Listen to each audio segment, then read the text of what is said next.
إن الحمد لله نحمده ونستعينه ونستغفره ونعوذ بالله من شرور أنفسنا ومن سيئات أعمالنا من يهده الله فلا مضل له ومن يضلله فلا هادي له وأشهد أن لا إله إلا الله وحده لا شريك له وأشهد أن محمدًا عبده ورسوله أما بعد فإن خير الحديث كتاب الله وخير الهدي هدي محمد صلى الله عليه وسلم وشر الأمور محدثاتها فإن كل محدثة بدعة وكل بدعة ضلالة وكل ضلالة في النار. أعوذ بالله السميع العليم من الشيطان الرجيم من همزه ونفخه ونفسه. يا أيها الذين آمنوا اتقوا الله حق تقاته ولا تموتن إلا وأنتم مسلمون. يا أيها الناس اتقوا ربكم الذي خلقكم من نفس واحدة وخلق منها زوجها وبث منهما رجالا كثيرا ونساء واتقوا الله الذي تساءلون به والأرحام إن الله كان عليكم رقيبا. يا أيها الذين آمنوا اتقوا الله وقولوا قولا سديدا يصلح لكم أعمالكم ويغفر لكم ذنوبكم ومن يطع الله ورسوله فقد فاز فوزا عظيما. رب اشرح لي صدري ويسر لي أمري واحلل عقدة من لساني يفقهوا قولي. سبحانك لا علم لنا إلا ما علمتنا إنك أنت العليم الحكيم. اللهم صل على محمد وعلى آل محمد. أعوذ بالله السميع العليم من الشيطان الرجيم. إنما ذلكم الشيطان يخوف أولياءه فلا تخافوهم وخافوني إن كنتم مؤمنين. سبحانك لا علم لنا إلا ما علمتنا إنك أنت العليم الحكيم. اللهم انفعني بما علمتني وعلمني ما ينفعني وزدني علما رب زدني علما. صلاة عدد خلقك ورضا نفسك وزنة عرشك ومداد كلماتك. رضيت بالله ربا وبالإسلام دينا وبمحمد صلی اللہ علیہ وسلم نبیا. تمام قسم کی حمد و ثنا اللہ سبحانہ و تعالیٰ کی ذات مبارکہ کے لیے ہے، جو اکیلے ہی ساری کائنات کے خالق و مالک اور اکیلے ہی ساری کائنات کا نظام چلانے والے ہیں. درود و سلام سید الاولین والآخرین خاتم الرسل امام الانبیاء سیدنا و امامنا حضرت محمد الرسول اللہ صلی اللہ علیہ وسلم کی ذات مبارکہ کے لیے اللہ سبحانہ و تعالیٰ کی رحمتیں برکتیں حضرات صحابہ اکرام اہل بیت و اجمعین محدثین اور سلف صالحین کے لیے.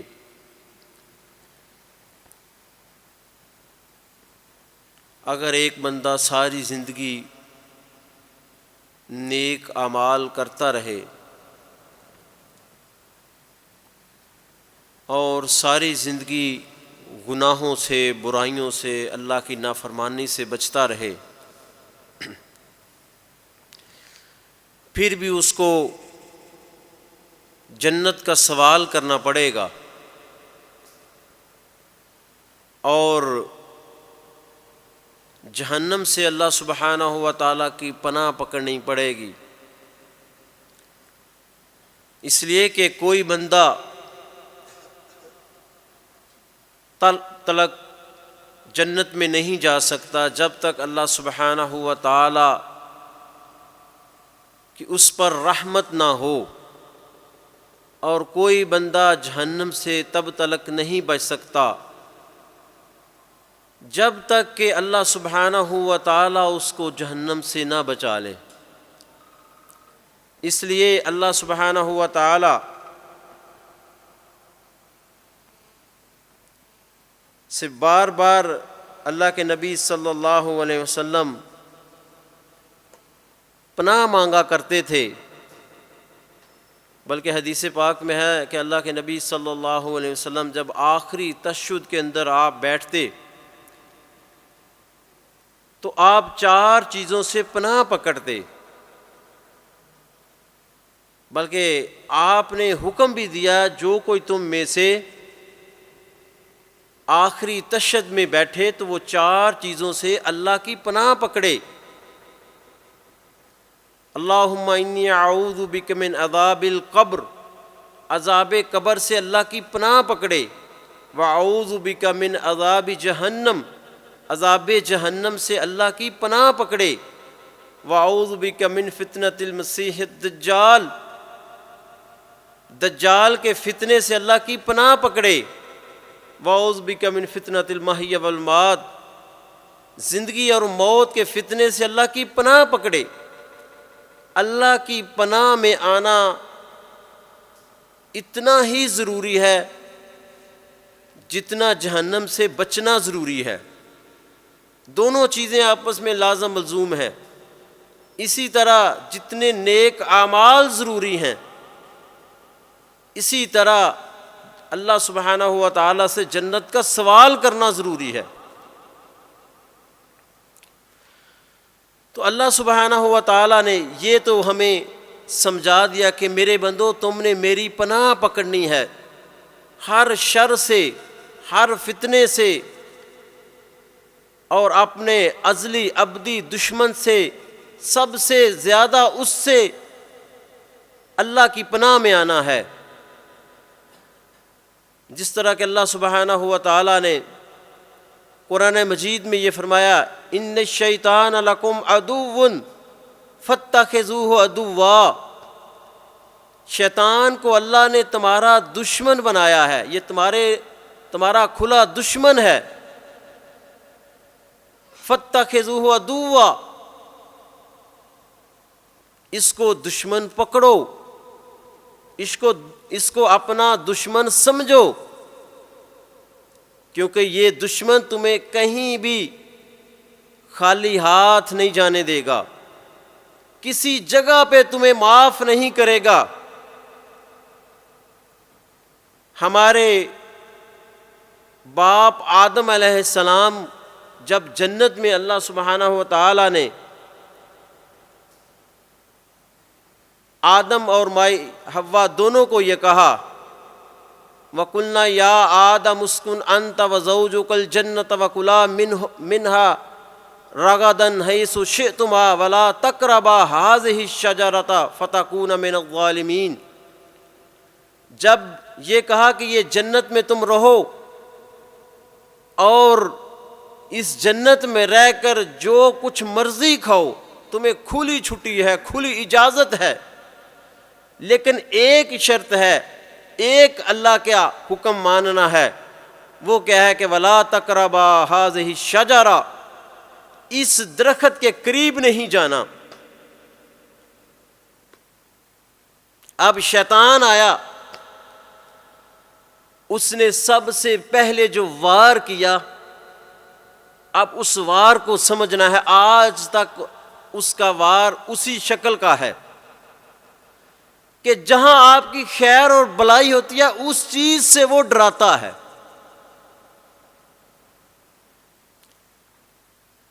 اب آدم اور مائی حوا کو کہنے لگا کہ اللہ سبحانہ و تعالیٰ نے تمہیں اس درخت سے منع اس لیے کیا ہے کہ تاکہ تم ہمیشہ ہمیش جنت میں رہنے والے نہ بن جاؤ.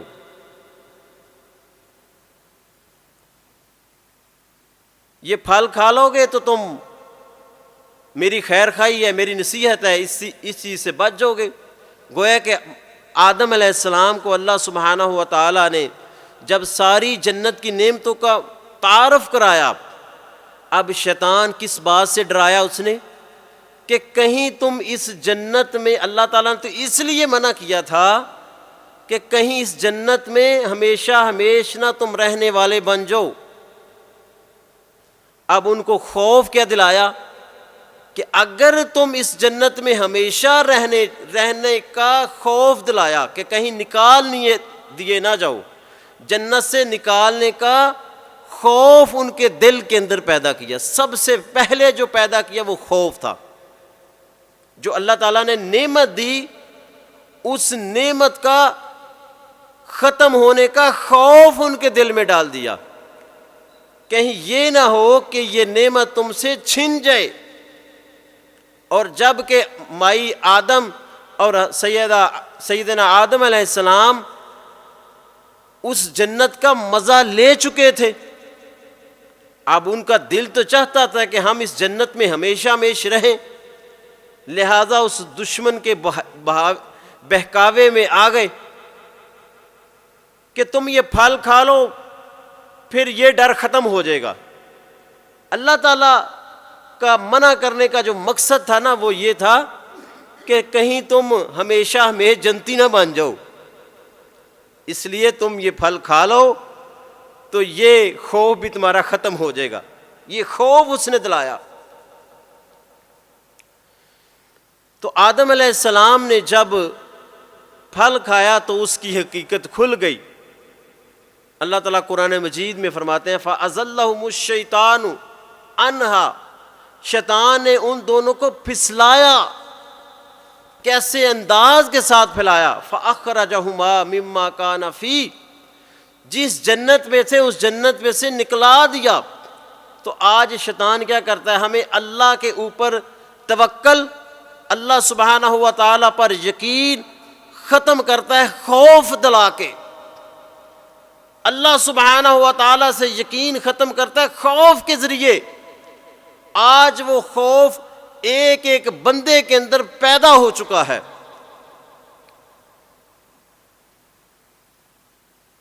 غیر اللہ کا خوف، اللہ سے یقین، اللہ کا ڈر ختم کر کے غیر اللہ کا خوف کیسے دلاتا ہے کہ یہ اللہ کا ولی ہے، یہ بزرگ ہے، یہ ہستی ہے۔ مجھے اچھی طرح یاد ہے کہ بچپن میں جب ہم چھوٹے چھوٹے ہوتے تھے، ہمارے گاؤں میں ایک خانقاہ، اس کو کہتے ہیں دربار تھا، قبر تھی، تو بچوں نے جاتے ہوئے یہ باتیں ہم نے کرنی کہ اگر ہم نے اس کی طرف گئے یا کوئی ایسی بات کی تو یہ بزرگ ہماری رات کو چارپائی کو الٹ دے گا۔ تو یہ خوف اس بزرگ کا کس نے ڈالا؟ شیطان نے ڈالا۔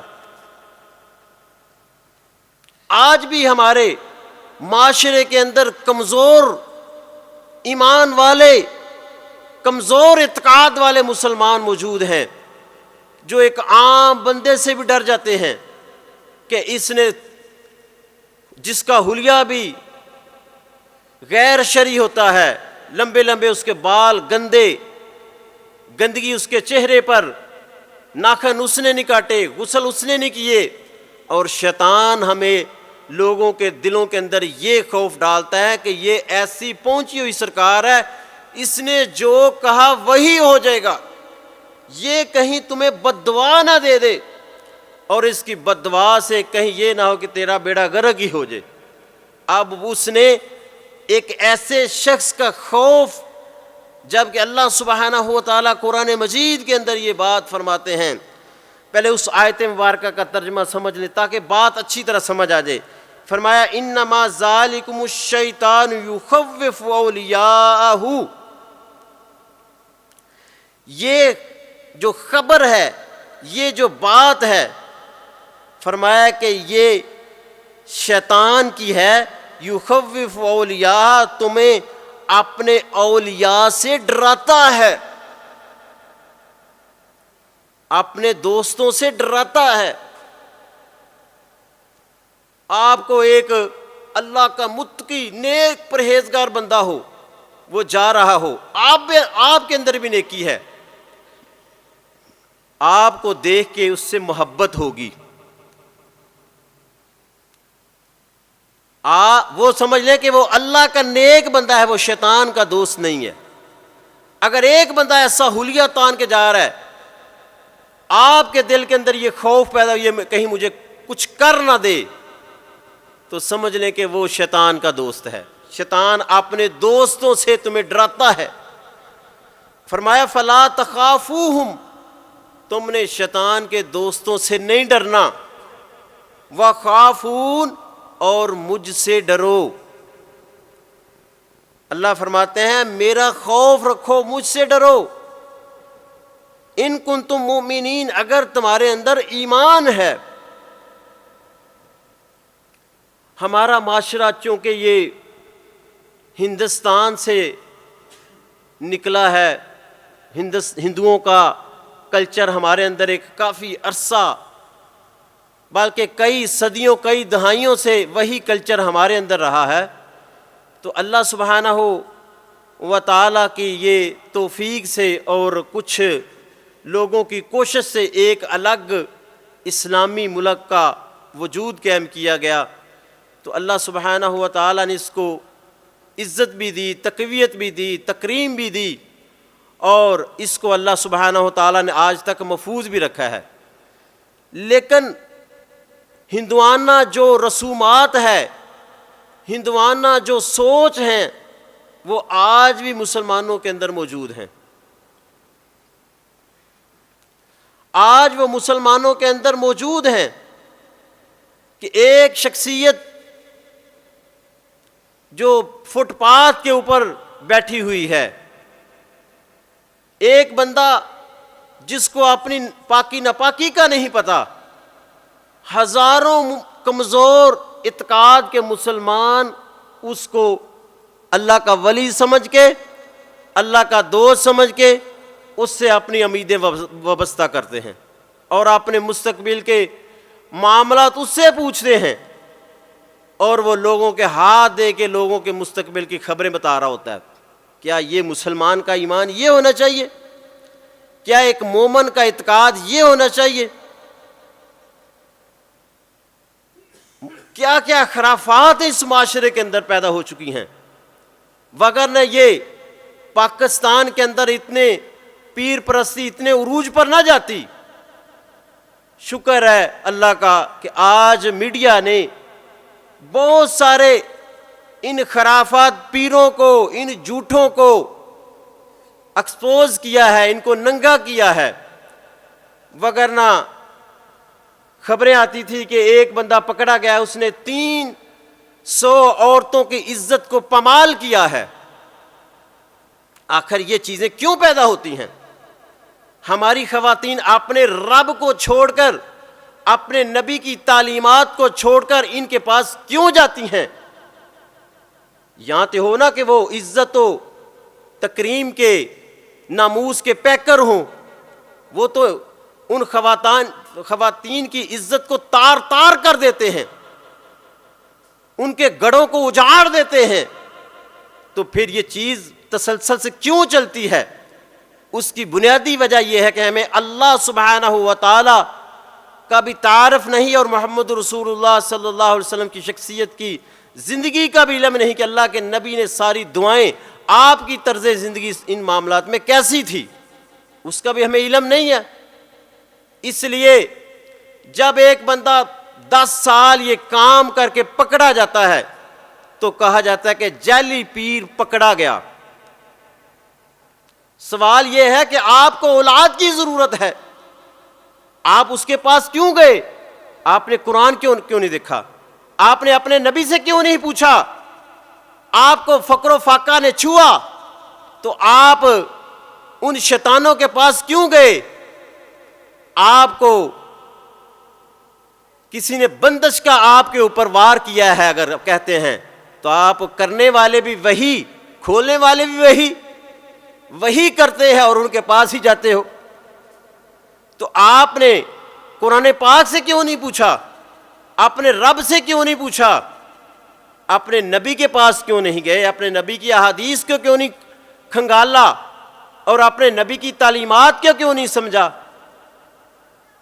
تو پھر یہ کہا جاتا ہے کہ جعلی پیر پکڑا گیا.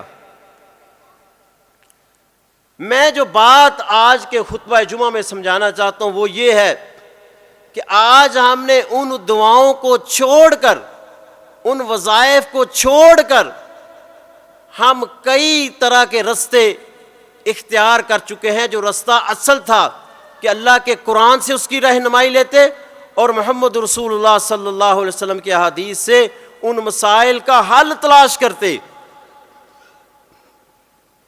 اور ہمارے آج اس مسلم معاشرے کے اندر 90% لوگ ہاسپٹلوں میں جاتے ہیں, روحانی مسائل ہوتے ہیں, جبکہ وہ ڈاکٹروں کے پاس جا رہے ہوتے ہیں.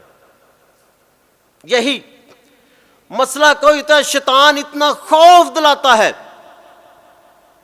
اور وہ لوگ بھی جن کے اللہ پر، اللہ سبحانہ و تعالیٰ کو پر جن کا یقین کمزور ہے، خاص کر عورتیں، میرا بھی جو فلاں عزیز ہے نا اس کی ایسے طبیعت ہوئی وہ فوت ہو گیا، خوف آ گیا کہ یہ کہیں میں بھی نہ مر جاؤں۔ ہمارا ایک عزیز تھا، اس کی بھی ایسی حالت تھی، بس اس نے ایک دن ہی نکالا تھا، کوئی بندے کے اندر یہ خوف آ جاتا ہے بس میرا بھی ایک دن ہی رہ گیا۔ پھر یہ اللہ سبحانہ و تعالیٰ فرماتے ہیں یہ شیطان کے اولیاء، یہ شیطان کے اولیاء ہے تو غیر اللہ کا خوف دلاتے ہیں، ڈراتے ہیں۔ حالانکہ زندگی موت کا مالک کون ہے؟ ہمارا اللہ ہے۔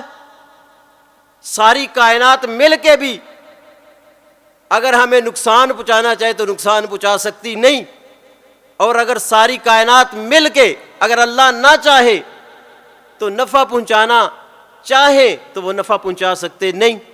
ایک مسلمان کا یہ عقیدہ ہے۔ آج بیماریاں ہیں، بہت ساری بیماریاں، میں پھر عرض کرتا ہوں کہ ان کا روحانیت کے ساتھ تعلق ہے، کیونکہ ہم نے اللہ کا ذکر نہیں کرتے۔ وہ شیطان ہے، اندر گھوم رہا ہے، آپ کے پورے جسم کے اندر سرکل کر رہا ہے۔ یہ جی نفسیاتی مریض ہے، ذہنی ڈپریشن، فلاں فلاں، پتہ نہیں کتنی بیماریوں کے نام ہے۔ اب ڈاکٹر کے پاس ان کا حل کوئی نہیں ہے، صرف دوائی دیتے ہیں، اور چیز کو سن کرنے کے لیے اس کا حل، اس مسئلے کا حل اس کے پاس نہیں ہوتا۔ اب دماغ کی اگر اس کو ٹینشن ہے تو وہ ایسی دوائی دیتے ہیں جس سے دماغ سن ہو جاتا ہے، سوچنا چھوڑ دیتا ہے۔ تو اللہ سبحانہ و تعالیٰ کے آگے سجدہ کریں۔ سجدے کے اندر اللہ نے کتنے فوائد رکھے ہیں کہ ایک بندہ لمبا سجدہ کرتا ہے تو اللہ سبحانہ و تعالیٰ اس کے سارے غموں کو نکال کے اس سے پھینک دیتے ہیں۔ سجدہ کر کے تو اپنے رب کو دیکھیں، کتنی بیماریوں کا، کتنی انسان کے اندر جو ٹینشن ہے، سب کا تعلق تو دماغ کے ساتھ ہے، دماغ کے ساتھ سوچتا ہے انسان کے دل کے اندر۔ اللہ کے نبی نے فرمایا ان الشیطان یجری فی الانسان کمجری الدم، شیطان فرمایا کہ انسان کے اندر ایسے گردش کرتا ہے جیسے خون گردش کرتا ہے۔ آپ کے دل کے اندر اس نے وسوسہ ہی ڈالنا ہے تو اس وسوسے کے ذریعے بندہ پھر پریشان ہوتا جاتا ہے، حتیٰ کہ اتنا پریشان ہوتا ہے کہ اس کی دل کی دھڑکن بہت زیادہ تیز ہو جاتی ہے۔ ہاسپٹل میں جاتا ہے اور وہ اے سی جی کرتے ہیں، دل کو ٹیسٹ کرتے ہیں، کہتے ہیں آپ کے دل کو تو کچھ بھی نہیں ہے۔ یار مجھے دل کی دھڑکن تو بہت تیز ہے، مجھے تو ایسے محسوس ہو رہا تھا جیسے ابھی ہارٹ اٹیک ہو جائے گا، پتہ نہیں کون سی بیماری لاحق ہو جائے گی۔ تو اللہ سبحانہ و تعالی نے ہر مسئلے کا حل بتایا ہے ہمیں۔ وہ محمد رسول اللہ صلی اللہ علیہ وسلم کائنات میں تشریف لائے تھے تو اللہ کے نبی نے ہمیں یوں ہی چھوڑ دیا کہ ہم شیطان کے ہاتھوں میں ذلیل و خوار ہوتے رہیں اور ہماری کوئی رہنمائی نہ ہمارے دین نے کی ہو، اللہ کے نبی نے ہماری رہنمائی نہ کی ہو؟ ایسا کیسے ہو سکتا ہے؟ لیکن وجہ یہی ہے کہ آج ہمیں وہی پیر پرستی، شخصیت پرستی، دربار پرستی، تصوف، صوفی پن، ان چیزوں نے ہمیں قرآن سے اور اللہ کے نبی کی تعلیمات سے دور کر دیا ہے۔ قرآن پڑھا جاتا لیکن قرآن کا ترجمہ نہیں پتا، اللہ کے نبی کے نام لیا جاتا ہے، انگوٹھے چوم چوم کے آنکھوں کے ساتھ لگائے جاتے ہیں، سال میں ہزاروں میلادیں کی جاتی ہیں، لیکن اللہ کے نبی کی تعلیمات کو نہیں دیکھا جاتا۔ فلاں بزرگ نے یہ کر دیا، فلاں ہستی نے یہ کر دیا، فلاں بزرگ کے پاس جاؤ تمہارے سارے مسئلے حل ہو جائیں گے، فلاں بزرگ کے پاس جانے کی دیر ہے تیرے سارے مسئلے ٹھیک ہو جائیں گے۔ میں کہتا ہوں اپنے رب کے پاس آ کے دیکھ، تجھے کسی کی ضرورت نہیں پڑے گی۔ یہ شیطان ادھر لے کے جاتا ہے۔ اللہ سبحانہ و تعالی فرماتے ہیں جو ایمان والے ہوتے ہیں جب ان کو شیطان آتا ہے، ان الذین اتقوا اذا مسهم طائف من الشیطان تذکروا فاذا هم مبصرون، اللہ سبحانہ و تعالیٰ قرآن مجید میں فرماتے ہیں بے شک جو لوگ متقی ہیں جب شیطان ان کے اندر کوئی وسوسہ پیدا کرتا ہے تذکروا تو وہ یکا یک چونک پڑتے ہیں، اوہ میں اپنے رب کو چھوڑ کے کدھر جا رہا ہوں، یہ شیطان نے کون سا وسوسہ میرے اندر ڈال دیا ہے، فوراً اعوذ باللہ من الشیطان الرجیم پڑھتے ہیں اور شیطان بھاگ جاتا ہے۔ فَإِذَا هُمْ مُبْصِرُونَ، اچانک ان کی آنکھیں کھل جاتی ہیں، یہ میں تو غلط طرف تھا۔ تو میں آپ کو انشاءاللہ آخر میں ایسے دم بھی بتانے والا ہوں، وہ دم کرنے سے انشاءاللہ آپ کی جسمانی جتنی بھی کیفیت اگر خراب ہوتی ہے تو اللہ کی توفیق سے وہ ٹھیک ہو جائیں گی، نظر بد ہو، بندش ہو، جادو ہو، شیطان ہو، جو کچھ بھی ہو، اللہ سبحانہ و تعالیٰ اس دم کی برکت سے آپ کو شفا یاب کر دیں گے اور آپ کے دل کے اندر ایسا اطمینان پیدا ہوگا جس کا مزہ آپ پوری زندگی لیں گے۔ شرط ہے کہ آپ کے اندر یقین اللہ سبحانہ و تعالیٰ پر کامل ہو۔ ہمیں پتہ بھی ہمارا رب اللہ ہے۔ اب دیکھیں موسیٰ علیہ السلام جا رہے ہیں اپنے ساتھیوں سمیت، تو پیچھے سے فرعونی اپنے جال و جلاحت کے ساتھ پوری طاقت کے ساتھ ان نہتے مسلمانوں پر حملہ آور ہونے والے ہیں، اور آگے پانی ہے، پیچھے فرعونیوں کی فوج ہے۔ اب یہاں کیا کرے؟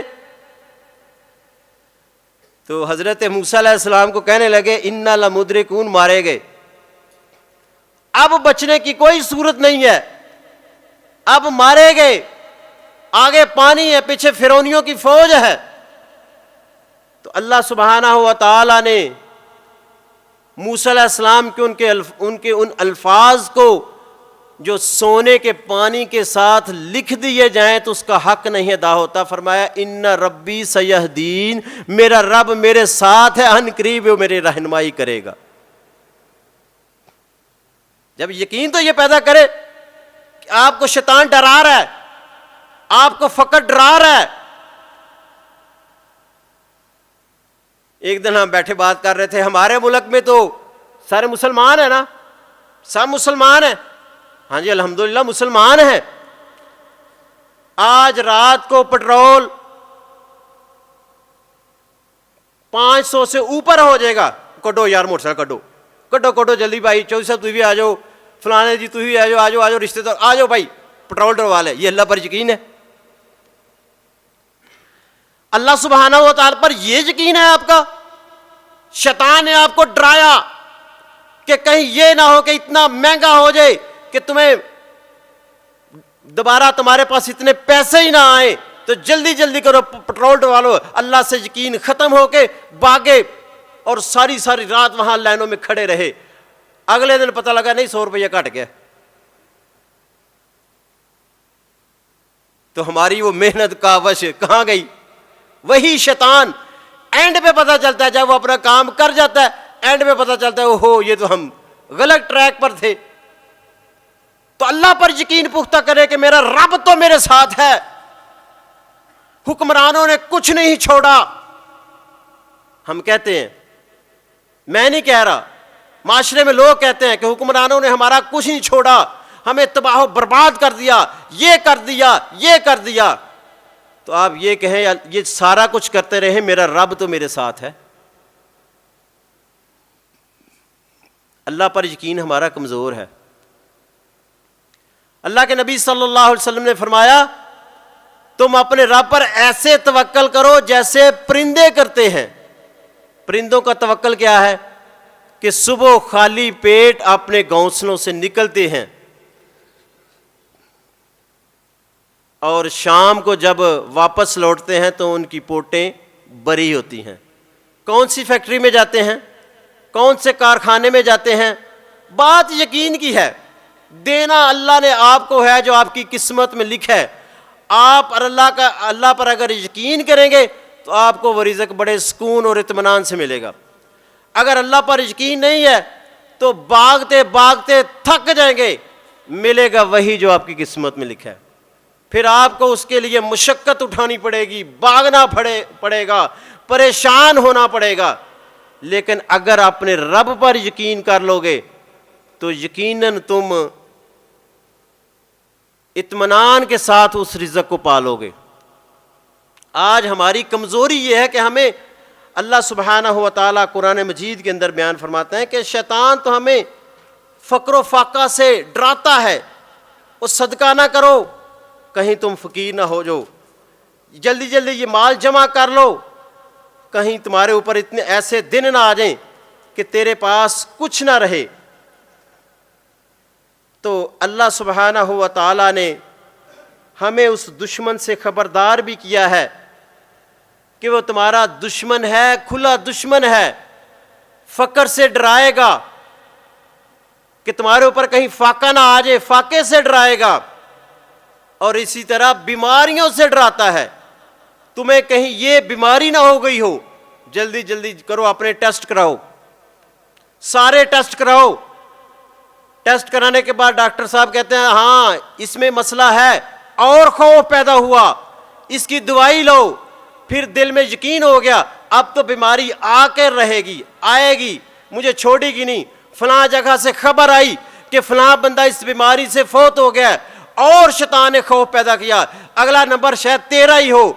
اب وہ یہ خوف نہیں ہے کہ میں نے اللہ کے پاس جانا ہے، خوف یہ ہے کہ میں مر جاؤں گا، خوف یہ نہیں ہے کہ اللہ کے عذاب سے ڈر رہے ہو، قبر سے ڈر رہے ہو، حشر سے ڈر رہے ہو، اللہ کے عذاب سے ڈر لگے، ڈر یہ لگ رہا ہے میں مر جاؤں گا، بس یہ ڈر ہے، یہ خوف شیطان نے ہمارے اندر پیدا کیا۔ اب اللہ کے نبی صلی اللہ علیہ وسلم کی، جیسے پہلے میں نے آپ کے سامنے حدیث پیش کی، آپ نے فرمایا کہ شیطان بندے کے جسم کے اندر اس طرح گردش کرتا ہے جیسے خون گردش کرتا ہے۔ اللہ سبحانہ و تعالیٰ قرآن مجید کے اندر فرماتے ہیں الذی یوسوس فی صدور الناس من الجنۃ والناس، وہ انسانوں کے دلوں کے اندر وسوسے ڈالتا ہے، اور قیامت کے دن شیطان کھڑا ہو کے کہے گا بھائی میں نے تو تمہیں نماز سے نہیں روکا تھا، میں نے تمہیں یہ جو تم فقر و فاقہ کے اندر مبتلا تھے، فلاں فلاں بیماریوں میں نے کب کہا تھا؟ میں نے تو ایک تمہارے اندر وسوسہ ڈالا تھا، ایک پکار تھی، تم نے لبیک کہہ دیا۔ دل کے اندر اٹھنے والے خیالات کو ختم کرنے کے لیے، ان وسوسات سے بچنے کے لیے سب سے جو بہترین دعائیں ہیں وہ اللہ کے نبی صلی اللہ علیہ وسلم نے بتائی ہیں۔ اب ان دعاؤں کو اللہ کے نبی کا خالی، پھر کہتا ہوں نام لینے سے محبت کا تقاضا نہیں ہے کہ ہم نام لے لیں، اللہ کے نبی کے نام پڑھ پڑھ کے جھومیں، نعتیں پڑھ لیں، یہ اللہ کے نبی کی زندگی نہیں ہے، یہ اللہ کے نبی سے محبت نہیں ہے۔ محبت یہ ہے کہ اللہ کے نبی کی زندگی کو اپنی زندگی کے اندر نافذ کیا جائے، جو ہمارے نبی دعائیں پڑھتے تھے ان دعاؤں کو پڑھا جائے۔ اور افسوس کے ساتھ کہنا پڑتا ہے، افسوس کے ساتھ کہنا پڑتا ہے کہ آج ہمارے معاشرے میں اللہ کے نبی صلی اللہ علیہ وسلم کی دعاؤں کا کوئی ذکر نہیں کیا جاتا، سکھائی نہیں جاتی، نہ مساجد میں نہ مدارس میں، الا ماشاء اللہ۔ ہم الحمدللہ یہاں بچوں کو صبح و شام کے اذکار بھی یاد کرواتے ہیں اور مسنون دعائیں بھی یاد کراتے ہیں۔ آج ایک بڑے سے بڑے مفتی صاحب سے کھڑا کر کے پوچھو کہ مفتی صاحب نماز کے بعد، درود شریف کے بعد کتنی مسنون دعائیں ہیں، یا ایک 60 سال نماز پڑھنے والے سے پوچھو کتنی دعائیں، وہ کہے گا رب اجعلنی، ایک ہی دعا ہے۔ وہ جائز ہے، اللہ کے نبی نے تو وہ پڑھی نہیں، اللہ کے نبی صلی اللہ علیہ وسلم نے یہ دعا تو نہیں پڑھی، کوئی ثابت کر دے، میں اس کو منہ منگائے انعام دوں گا، یہ کہے کہ اللہ کے نبی نے خود پڑھی ہے۔ اب اللہ کے نبی نے کون سی دعائیں پڑھی ہیں وہ ہمیں پتہ ہی نہیں ہے، وہ سیکھنا پڑے گا۔ اللہ کے نبی صلی اللہ علیہ وسلم نماز سورۃ فاتحہ سے پہلے کون سا تعوذ پڑھتے؟ اعوذ باللہ السمیع العلیم من الشیطان الرجیم من ہمزہ ونفخہ ونفثہ، یہ تعوذ اللہ کے نبی صلی اللہ علیہ وسلم پڑھتے تھے۔ آج ہمیں یہ تعوذ یاد نہیں ہے۔ یہ ہمارے پاس ایک نماز کی کتاب ہے، اس کے اندر یہ ساری دعائیں لکھی ہوئی ہیں، جو بندہ اس کا شوق رکھتا ہو، ان دعاؤں کو یاد کرنا چاہے، ان دعاؤں کو پڑھنا چاہے، تو یہ اللہم کے نام سے یہ کتاب ہے، یہ دعائیں پڑھیں۔ اب اللہ کے نبی صلی اللہ علیہ وسلم سیدنا ابو سعید خدری رضی اللہ تعالیٰ عنہ سے روایت ہے کہ اللہ کے نبی صلی اللہ علیہ وسلم جب قرات شروع کرنے سے پہلے یہ دعا پڑھتے تھے، اعوذ باللہ السمیع العلیم من الشیطان الرجیم من ہمزہ ونفخہ ونفثہ، فرمایا میں پناہ میں آتا ہوں اللہ سمیع علیم کی پناہ میں شیطان سے، شیطان مردود کے شر سے، من حمزہ ہی اس کی پھونک سے۔ اب وہ پھونکتا ہے، بندے کے اوپر پھونکے مارتا ہے۔ حدیث میں یہاں آتا ہے کہ بندے کی شرم گاہ کے پیچھے جا کے پھونکتا ہے، پھونک مارتا ہے، اور بندے کو ایسے محسوس ہوتا ہے جیسے اس کا وضو ٹوٹ گیا ہے۔ اس کی پھونک سے، ونفخہ فرمایا اس کے تھوک سے، بندے کے اوپر اپنی تھوکیں پھینکتا ہے، اور فرمایا اس کے وسوسات سے، بندے کے اندر وسوسے کرتا ہے، پھونکتا ہے اور اس کے اوپر تھوکتا ہے۔ یہ دعا اللہ کے نبی صلی اللہ علیہ وسلم نماز کے شروع میں پڑھا کرتے تھے۔ اس کے بعد ایک ایسا دم ہے، اپنے آپ کو بھی کریں، سارے وسوسات سے نجات دینے کے لیے، اور اپنے بچوں کے اوپر بھی کریں۔ بچوں کو اس سے نظر بد نہیں لگے گی، بچہ گرے گا نہیں، بچے کو چوٹ نہیں لگے گی، اللہ کی وہ حفاظت میں آ جائے گا۔ آج کتنے ہی لوگ ہیں اس وجہ سے پریشان ہیں، خود بھی ہاسپٹل بھاگ رہے ہو، بلڈ ہائی ہو گیا، بھاگو بھاگو ڈاکٹر کے پاس چلو، مجھے کچھ اور ہے، بھاگو بھاگو ڈاکٹر، ہوتا کچھ نہیں، شیطان اپنا کام کر رہا ہوتا ہے۔ اب وہ اللہ کے نبی صلی اللہ علیہ وسلم کی دعاؤں کو ہمیں یاد کرنا چاہیے، وہ صبح و شام کی دعائیں یاد کرنی چاہیے، وہ دم کریں۔ وہ دم کیا ہے؟ اعوذ بکلمات اللہ التامات من کل شیطان وہامہ ومن کل عین لامہ۔ یہ دم حضرت ابراہیم علیہ السلام اپنے دونوں بیٹوں کو کرتے تھے۔ کون سے دو بیٹے؟ حضرت اسحاق اور حضرت اسماعیل علیہ السلام۔ اور کیسے دم فرماتے؟ اعیذکما، میں تم دونوں کو پناہ دیتا ہوں، بکلمات اللہ التامات من کل شیطان ہامہ ومن کل عین لامہ۔ اب اس کا ترجمے کا ٹائم نہیں ہے۔ اس کے بعد ایک اور دعا ہے، اعوذ بکلمات اللہ التامات من شر ما خلق۔ اللہ میں تیری پناہ میں آتا ہوں تیرے کامل کلمات کے ساتھ ہر اس شر سے جس کو تو نے پیدا کیا ہے۔ ایک بندہ کہتا ہے یار میں گھر سے تو بالکل ٹھیک تھا، اس جگہ میں پہنچتے ہی میری طبیعت خراب ہو گئی، اس بنجر جگہ تھی وہاں داخل ہوتے ہی میری طبیعت خراب ہو گئی، فلاں کسی جگہ میں مہمان گیا، اس جگہ پہنچتے ہی میری طبیعت خراب ہونی شروع ہو گئی۔ اچانک ہم فوراً ڈاکٹر کی طرف رجوع کرتے ہیں۔ آپ نے اللہ کے نبی کی تعلیمات کو نہیں اپنایا، اس لیے ہوئی ہے۔ آپ نے فرمایا جب بندہ کسی نئی جگہ پر داخل ہو، یعنی بنجر جگہ ہے، نئے گھر پہ کسی جگہ پہ بھی داخل ہو اپنے گھر کے علاوہ، تو وہاں یہ دعا 3 مرتبہ پڑھیں، اعوذ بکلمات اللہ التامات من شر ما خلق۔ تو اس دعا کی برکت سے جتنے بھی وہاں شیاطین ہے، شر ہے، کچھ بھی ہے، اللہ تعالیٰ آپ کو اس سے محفوظ رکھیں گے۔ تو یہ اللہ کے نبی کی چھوٹی چھوٹی دعائیں ہیں، یہ کہیں ڈاکٹر بتا دیتا تو ہم لاکھوں روپے دے کے لیتے۔ ڈاکٹر کی بات پر یقین ہے، کلمہ بھی نبی پاک کا پڑھتے ہیں، لیکن اللہ کے نبی کی ان دعاؤں پر ہمارا یقین نہیں ہے، بالکل نارمل لیتے ہیں، اتنا لائٹ لیتے ہیں، ٹھیک ہے جی ڈاکٹر نے کہہ دیا، تو ڈاکٹر کی آپ کی بات سننے کے لیے اور اپنا نسخہ لکھنے کے لیے وہ 2000 لیتا ہے، جبکہ ان دعاؤں کی قیمت یہ فری میں لے لیں۔ اللہ کے نبی کی یہ دعائیں، ان ڈاکٹروں کی دعائیں تو ان کی حیثیت ہی کوئی نہیں ہے، شفا ہو یا نہ ہو، لیکن اللہ کے نبی کی یہ دعائیں پڑھیں، انشاءاللہ یقیناً شفا ہے، یقیناً شفا ہے۔ تو یہ ہمیں دعائیں اپنانی پڑیں گی۔ اللہ سبحانہ و تعالیٰ سے دعا ہے کہ اللہ ہمیں سمجھ کے عمل پیرا ہونے کی توفیق عطا فرمائے۔ وما توفیق الا باللہ۔